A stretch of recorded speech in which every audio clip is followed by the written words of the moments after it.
जय महाराष्ट्र विद्यार्थी मित्रांनो, मराठी माहिती केंद्र या युट्यूब चॅनलवर तुम्हा सगळ्यांचे स्वागत आहे. बघा, तुमच्यासाठी एक अत्यंत महत्त्वाची माहिती प्रसिद्ध करण्यात आलेली आहे आणि त्याविषयी पूर्ण डिटेल्स मध्ये माहिती आपण या आजच्या व्हिडिओच्या माध्यमातून घेणार आहोत. विद्यार्थी मित्रांनो, 6 फेब्रुवारी 2026 रोजी एक परिपत्रक जे आहे ते प्रसिद्ध करण्यात आलेलं आहे DMER या विभागाकडून. आणि या परिपत्रकाद्वारे एक पदभरती जी आहे त्या पदभरतीविषयी माहिती सांगण्यात आलेली आहे. तर विषय काय आहे बघा, वैद्यकीय शिक्षण व आयुष संचालनालयाच्या आधिपत्याखाली संस्थांमधील वर्ग 3 म्हणजेच तुमचं गट क आणि गट ड, तिसऱ्या आणि चौथ्या वर्गातील तांत्रिक आणि अतांत्रिक जे पद आहेत हे नियमित पदे तात्पुरत्या स्वरूपात बाह्य यंत्रणेद्वारे भरण्याबाबत. विद्यार्थी मित्रांनो, खूप मोठं कन्फ्युजन आहे. DMER मध्ये नियमित पदभरती जी आहे ही नियमित पदभरती चालू आहे. आता सध्या डॉक्युमेंट व्हेरिफिकेशन ही प्रक्रिया प्रोसेस मध्ये असताना हे परिपत्रक आलेलं आहे. आणि या परिपत्रकामध्ये त्यांनी स्पष्ट सांगितलेलं आहे की नियमित भरायचे जे पद आहेत, जे अद्याप रिक्त आहेत, ते पद नियमित भरण्यापूर्वी तात्पुरत्या स्वरूपात कंत्राटी पद्धतीनं भरून घेण्यात यावे.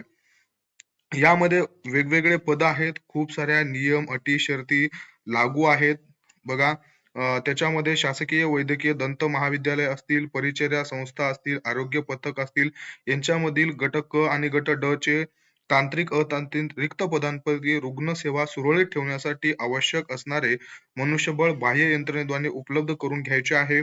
नियमित पदभरती TCS जिल्हा निवड समिती मार्फत पूर्ण होताच सदर सेवा बंद करण्यात यावी आणि संबंधित सेवा पुरवठाबाबत करार तात्काळ रद्द करण्यात यावा.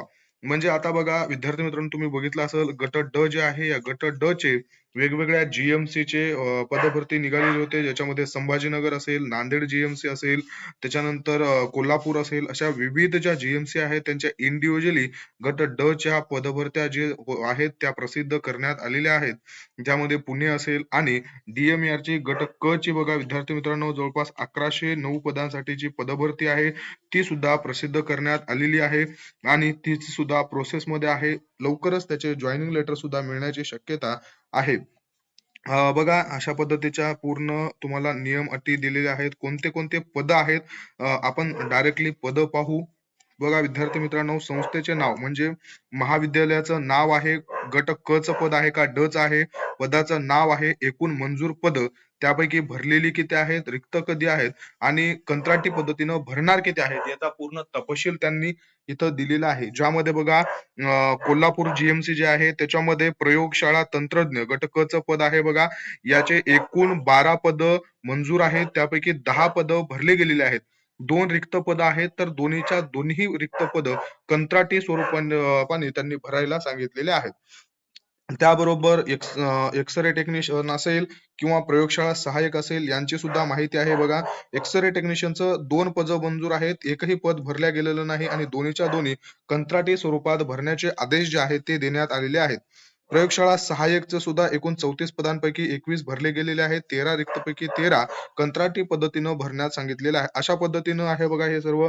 GMC सिंधुदुर्ग मध्ये सुद्धा बघा, समाजसेवा अधीक्षक असेल, त्याच्यानंतर मनोविज्ञान तज्ञ, व्यवसाय उपचार, आहार तज्ञ, प्रयोगशाळा तंत्रज्ञ, ECG टेक्निशियन, एक्सरे टेक्निशियन, त्याच्यानंतर बाष्प परिचारक, औषध निर्मात्यांची बघा 15 पैकी 15 पद रिक्त आहेत आणि सगळेच्या सगळे पद जे आहेत ते कंत्राटी स्वरूपात भरायला सांगितलेले आहेत. विद्यार्थी मित्रांनो, बघा, GMC सिंधुदुर्ग मध्ये एकूण जे पद आहेत त्या पदांपैकी सगळेच पद तुम्हाला रिक्त रिक्त पाहायला मिळून येत आहेत. एकही पद जे आहे ते भरलं गेलेलं नाही असं दिसून येत आहे, कारण ही GMC जी आहे ते नव्यानं सुरुवात झालेली आहे आणि आता जे पदभरती चालू आहे या पदभरतीचे जॉईनिंग जे आहेत ते GMC सिंधुदुर्ग मध्ये सगळ्याच पोस्टसाठी तुम्हाला तिथं मिळणार आहेत. त्यानंतर बघा, बुलढाणा असेल, शासकीय महाविद्यालय किंवा रुग्णालय असेल, अशा पद्धतीची पूर्ण माहिती जी आहे ती या PDF च्या माध्यमातून देण्यात आलेली आहे. जेवढ्या GMC आहेत त्या GMC मध्ये आता बघा, मुंबई जे आहे, मुंबईच्या GMC मध्ये वर्ग 4 चा कक्ष सेवक जे पद आहे याचे 510 पद जे आहेत ते मंजूर आहेत. त्याच्यापैकी 282 पद भरले गेलेले आहेत, 228 पद रिक्त आहेत, त्याच्यापैकी 120 पद कंत्राटी स्वरूपात भरायचे आदेश जे आहेत ते देण्यात आलेले आहेत. त्यानंतर वर्ग 4चं जे प्रयोगशाळा परिचारकचं पद आहे, सेवकचं आहे, त्याच्यामध्ये सुद्धा अशी स्थिती आपल्याला पाहायला मिळून येत आहे. जीएमसी लातूर असेल बघा, लातूर जीएमसी मध्ये सुद्धा रक्तपेढी तंत्रज्ञ असेल, वाहन चालक असेल, त्याच्यानंतर प्रयोगशाळा परिचारक असेल, हे गटक चे पद आहेत. आणि हे घटक क चे आणि हे ड चे आहेत. अशा पद्धतीनं रिक्त तपशील जो आहे तो देण्यात आलेला आहे. विद्यार्थी मित्रांनो, ही पीडीएफ मी तुम्हाला आपल्या टेलिग्राम चॅनलला देतो. तिथं तुम्ही पाहून घ्यायचं आहे कशा पद्धतीनं ही पदभरती होणार आहे. ही पदभरती थर्ड पार्टी कंपनीकडून होणार आहे आणि त्यांनी सांगितलेलं आहे की जशा पद्धतीनं नियमित पदभरती भरली जाईल, त्याचबरोबर त्या क्षणी या जे विद्यार्थी आहेत कंत्राटी घेतलेले, त्यांना लगेच काढून टाकणार आहे. त्यांची सेवा जी आहे ती तात्काळ काढून टाकण्यात येणार आहे. बघा, 7 ऑगस्ट 2025 रोजी हे एक नोटीस आलेली होती, ज्यामध्ये सांगण्यात आलेलं होतं की तात्पुरत्या स्वरूपात कंत्राटी स्वरूपामध्ये हे पद भरायचे आहे आणि त्याच अनुषंगानं आता ही पदभरती होत आहे. ती पदभरती घेत आहेत. त्यांनी ह्या पदभरती का घेत आहेत याच्यासाठी हे बाकीचे जे शासन निर्णय आहेत हे जोडलेले आपल्याला पाहायला दिसून येत आहेत. आपण बघू विद्यार्थी मित्रांनो, वरती जे काही सूचना वगैरे दिलेल्या आहेत त्या 1-2 सूचना आपण पूर्ण डिटेल्स मध्ये बघू. म्हणजे जेणेकरून कशा पद्धतीनं पदभरती होणार आहे याच्याविषयी आपल्याला थोडीशी आयडिया येऊन जाईल. तर बघा, सेवा पुरवठ्यांची निवड शासन निर्णयाच्या 4/10/2024 मध्ये अटी शर्तीच्या अधीन राहून करण्यात येणार आहे. सेवांच्या गुणवत्तेसंबंधी संस्थेचे अधिष्ठाता किंवा प्रभारी अधिकारी जे आहेत त्यांच्याकडून निरंतर देखरेख करण्यात येणार आहे. कोणत्याही परिस्थितीत या तात्पुरत्या मनुष्यबळाचे नियमित पदभरतीत विलंबन होता कामा नये. हा मुद्दा महत्वाचा आहे बघा. नियम व अटी शर्तीमध्ये 5 नंबरचा, ह्या ज्या पद आहेत हे फक्त कंत्राटी आहेत, तात्पुरत्या स्वरूपात आहेत आणि यांना नियमित पदभरतीमध्ये यांना नियमित पदभरती प्रक्रियेला विलंब होता कामा नये. काय सांगितलेलं आहे की बघा, आता हे कंत्राटी स्वरूपाचे जे पदभरती आहे, हे पदभरती जरी भरून घेतली जात असेल तरीही याचा नियमित पदभरती जी प्रक्रिया आहे या पदभरतीला कोणत्याही पद्धतीचा इफेक्ट त्याच्यावर पडणार नाही किंवा कंत्राटी मनुष्यबळ भरून घेतल्यामुळं नियमित पदभरती जी आहे हिच्यावर कोणताही परिणाम होणार नाही. ती तेवढ्याच स्पीडनं आणि लवकरात लवकर राबवली जाणार आहे. तिला कोणत्याही पद्धतीचा विलंब होता कामा नये असं त्यांनी सरळ सरळ तिथं सांगितलेलं आहे. सदर भरतीचे जे काही आवश्यक असणाऱ्या अतिरिक्त आर्थिक तरतुदीसाठी प्रत्येक संस्था या 10 कंत्राटी सेवा या उद्दिष्टांतर्गत पुरवणी मागण्याचे शासन निर्णय सादर करायचे आहेत.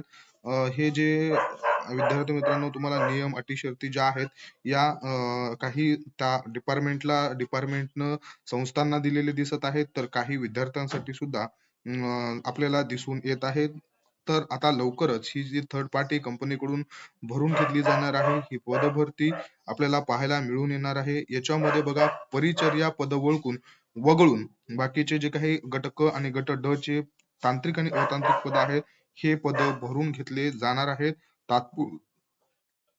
तात्पुरत्या स्वरूपामध्ये. विद्यार्थी मित्रांनो बघा, तुम्ही ही जर याची ऍड निघाली, याची ऍड कधी निघते, कधी भरल्या जाते, काही कळतच नाही. परंतु जर तुम्हाला याच्यावरची काही जर आयडिया आली तर लगेच तुम्ही याच्यासाठी फॉर्म भरून टाका आणि नक्की अप्लाय करा. कमीत कमी तात्पुरत्या स्वरूपात म्हणत आहेत, पण 11 महिने तर ही पदभरती चालेल एक असा अंदाज आहे. तर बघू, तुम्हाला दिलेली माहिती आवडली असेल, व्हिडिओला लाईक करा. टेलिग्राम चॅनलची लिंक देतो, तिथं ही पीडीएफ सुद्धा देतो, तिथं जाऊन तुम्ही टेलिग्राम चॅनल जॉईन करू शकता आणि ही पीडीएफ सुद्धा मिळवू शकता. विद्यार्थी मित्रांनो, आपलं चॅनल जास्तीत जास्त जणांपर्यंत शेअर करा. धन्यवाद.